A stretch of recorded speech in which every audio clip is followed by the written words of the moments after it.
get ready to live fearlessly free with Heather Bunch. How many of you desire to make an impact on your world, yet some days it feels like the world is against you? Do you have a dream in your heart, but you're unsure if you're capable of fulfilling it? Maybe you're on the journey to fulfill your calling. And then there's those days where you feel like you take one step forward and 2 steps back. Does anyone feel that way? If you said yes to any of the above, I am totally with you. I have experienced all of these at one point, and I still have moments like that where I feel like this. Hi, I'm Heather Bunch, the Courageous Coach, and I am here to share with you 2 simple, power-packed mindset tools that are going to help level up your personal and your professional growth strategy. So today is for you. If you are ready to do the work so you can take your life to the next level. Today is also for you. If you desire to let go of anything holding you back from fulfilling your calling.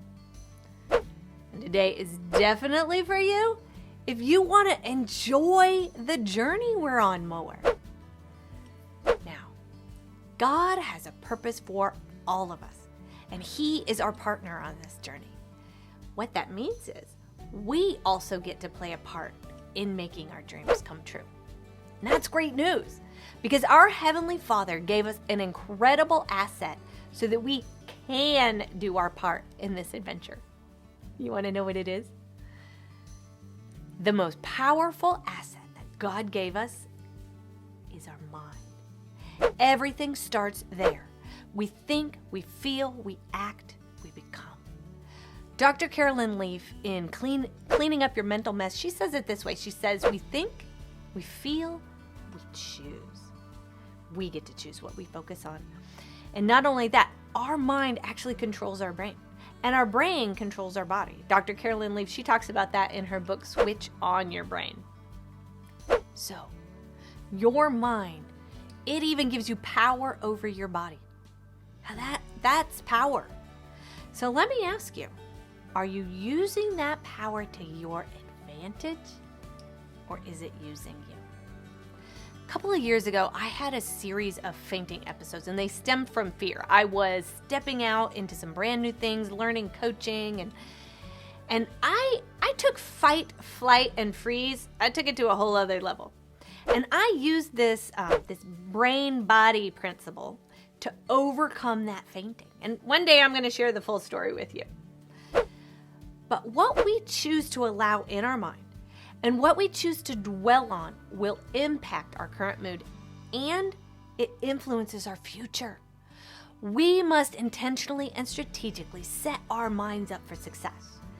Then our mind can do what it was designed to do. And that's help you accomplish your calling. So enter our 2 simple Power Pack tools. They are going to help you level up both your personal and professional growth. Now, these tools, they are going to help you focus on what will bring you success, and they're going to keep your mind in a healthy, positive state. Now, I have been using these tools for several years now, and even though they are simple, they have made a massive impact on my life. So we're going to go over tool number 1 in this video, and in the next video, we're going to go over tool number 2. So, you ready to dig in? Tool number 1. Gratitudes. Oh, Heather, gratitudes are so old school. That's old school. Yeah? No school like the old school. I know you've heard this before, but let me ask you, are you implementing this powerful tool daily? We know all kinds of things. Information is everywhere. It's at our fingertips. But it's not what we know that helps us. It's what we do that matters. Knowledge is not power.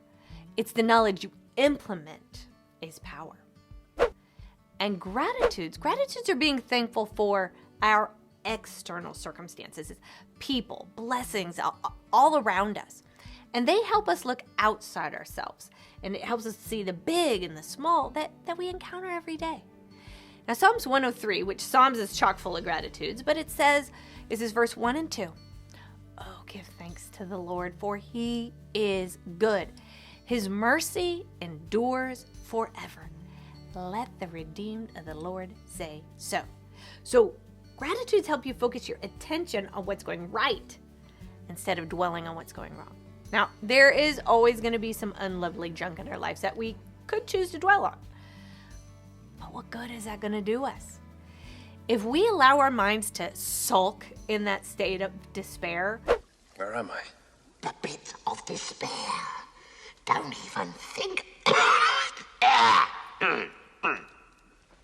Don't even think about trying to escape. only focusing on what's missing in our life, dwelling on the negative, we're going to cripple ourselves. And we are not going to be able to achieve the dreams that's in our heart. We're also going to stifle our relationships, and we are definitely not going to enjoy our journey.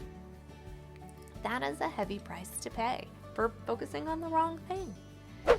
So when you are experiencing adverse circumstances, it is so easy to spiral into that negative soundtrack loop. And the best way to just stop that negativity in its tracks is gratitudes. Now, especially when you do these things right then and there when it's happening. Ask yourself, what 5 things am I thankful for right now? And then I want you to write them down. Now, yes, you could think them, and you might need to in that moment, but there is a magical connection between your hand and your mind. Not only do you remember it better, it gives you that time to pause and to soak, to contemplate what you're grateful for. So here's some guidelines. And thirdly, the code is more what you'd call guidelines than actual rules. To help you create gratitudes. Number 1, I want you to structure your sentence like this. Today I am grateful for, and then fill in the blank. Number 2 is it must be something outside yourself that you're thankful for. Family, finances, adventures, coworkers, could be circumstances. You get the idea. Number 3 is be specific. Now, write them so that you could look back a year from now and you could actually remember that incident. And number 4, write at least 5 at a time. Now, multiple answers, they let you sit in that positive state longer. Usually one gratitude, it's not going to pull you out of that negative mental state. If you have got time, and especially if you're in a really negative state, do more than 5. Just keep writing till you start feeling better. If you struggle writing gratitudes, this reveals to you that you may see the world as against you. Because remember, gratitude's there outside yourself. So as you regularly focus on all the good that's coming in, it's going to shift your thinking from the world is against me to the world is for me. Now in the next video, we are going to take gratitudes to a whole other level with tool number 2. I just want to thank you so much for watching. I would love to know, what is one thing you're grateful for today? Please share with us in the comments. For me, I am grateful for this opportunity to share gratitudes with you because I know how much they've changed my life. If you found this video helpful, please share it with a friend. I've also included some links and resources, books below, some of that stuff from Dr. Carolyn Leaf, so you can study this out further. So until next time, live fearlessly free.